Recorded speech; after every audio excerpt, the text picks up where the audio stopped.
আসসালামু আলাইকুম, কেমন আছেন সবাই? আশা করি সবাই ভালো আছেন। যে যেখান থেকে এই ভিডিওটি দেখছেন সবাইকে শুভেচ্ছা জানাচ্ছি। আজকের ভিডিওতে জানিয়ে দিব কুয়েতের সর্বশেষ খবর। প্রথমেই জানিয়ে দিচ্ছি ফ্লাইট সম্পর্কিত আপডেট। একটি স্থানীয় আরবি দৈনিকে প্রকাশ করে বলা হয়েছে যে 8 মার্চ 2025 রোজ শনিবার কুয়েতের আন্তর্জাতিক বিমানবন্দরে রাডারে কারিগরি ত্রুটি থাকার কারণে কিছুক্ষণের জন্য ফ্লাইট বন্ধ হয়ে গিয়েছিল। কুয়েতে আসন্ন এবং কুয়েত থেকে প্রস্থানরত সকল ধরনের ফ্লাইট কিছুক্ষণের জন্য বন্ধ ছিল। জরুরি অবতরণে পাশের দেশের এয়ারপোর্টগুলো ব্যবহার করা হচ্ছিল।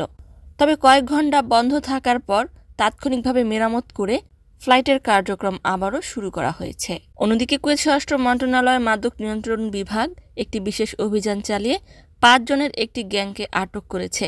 এই 5 জনের মধ্যে ছিল 2 জন কুয়েতি নাগরিক, 2 জন অনির্দিষ্ট জাতীয়তার প্রবাসী এবং একজন সিরিয়ান নাগরিক। এদের কাছ থেকে 8.5 কেজি হাশিশ, 5 কেজি সাবু, লিরিকা পাউডার আধা কেজি, রাসায়নিক 50 গ্রাম পাউডার, 30 গ্রাম গাঁজা, 7,000 Lyrica capsule, 2,000 tramadol tablet, psychotropic পদার্থের 200 ট্যাবলেট এবং 400 মিলি গাঁজার তেল উদ্ধার করা হয়েছে।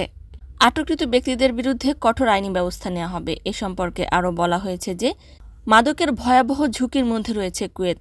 নিরাপত্তা বাড়াতে এ ধরনের অভিযান সামনের দিকে আরও কঠোরভাবে পরিচালনা করা হবে।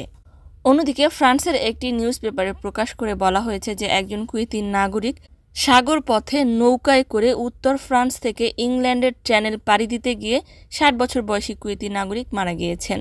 অবৈধভাবে তিনি ফ্রান্স থেকে ইংল্যান্ডে প্রবেশের চেষ্টা করছিল। তবে নৌকায় তিনি স্ট্রোক করলে নিকটবর্তী তীরে নিয়ে তাকে হাসপাতালে পাঠানো হয়। ডক্টর তাকে মৃত ঘোষণা করা হয়। এ ব্যাপারে তদন্তে প্রকাশ করা হয়েছে যে কেন এই কুয়েতি নাগরিক সাগর পথে ফ্রান্স থেকে লন্ডনে যেতে চাচ্ছিলেন তা একটি রহস্য রয়ে গিয়েছে, যদিও সে একজন কুয়েতি নাগরিক। জানিয়ে দিচ্ছি দুটি কমেন্টের উত্তর। খাদেম ভিসাধারীরা দেশে গেলে সফরে কতদিন থাকতে পারবে? খাদেম ভিসাধারীরা সফরে গেলে 4 মাস পর্যন্ত থাকতে পারবে।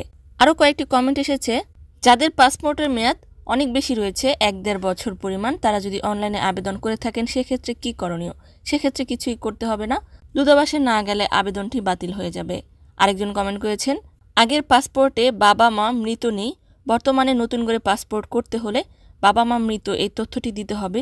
সেক্ষেত্রে কি করণীয়? অনলাইনে আবেদন করা সম্ভব হচ্ছে না। আপনাকে অবশ্যই দূতাবাসের 10 নম্বর রুমে গিয়ে বিস্তারিত জানাতে হবে। বাবা মা মৃত রয়েছে এমন তথ্য ডকুমেন্টস অর্থাৎ এনআইডি কার্ড অথবা জন্ম নিবন্ধনে এই তথ্য উল্লেখ করে প্রয়োজনীয় কাগজপত্র পেশ করে তারপর নতুন করে পাসপোর্ট বানাতে দিতে হবে। জানিয়ে দিচ্ছি সাহরি ও ইফতারের সময়সূচি। 9 মার্চ 2025 রোজ রবিবার 9তম রোজার সাহারির সর্বশেষ সময় হলো ভোর 4:47 এবং ইফতারের সময় হলো সন্ধ্যা 5:53। সম্মানিত ভিউয়ার্স, আজকের মতো এই ছিল আপডেট। পুরো ভিডিওটি দেখার জন্য ধন্যবাদ। এ ধরনের ভিডিও পেতে চাইলে ইউটিউব চ্যানেলটিকে সাবস্ক্রাইব করে দিবেন, ফেসবুক পেজটিকে লাইক এবং ফলো করে দিবেন। যারা পূর্বে করেছেন সবাইকে ধন্যবাদ। আজকের মতো বিদায়। আল্লাহ হাফেজ।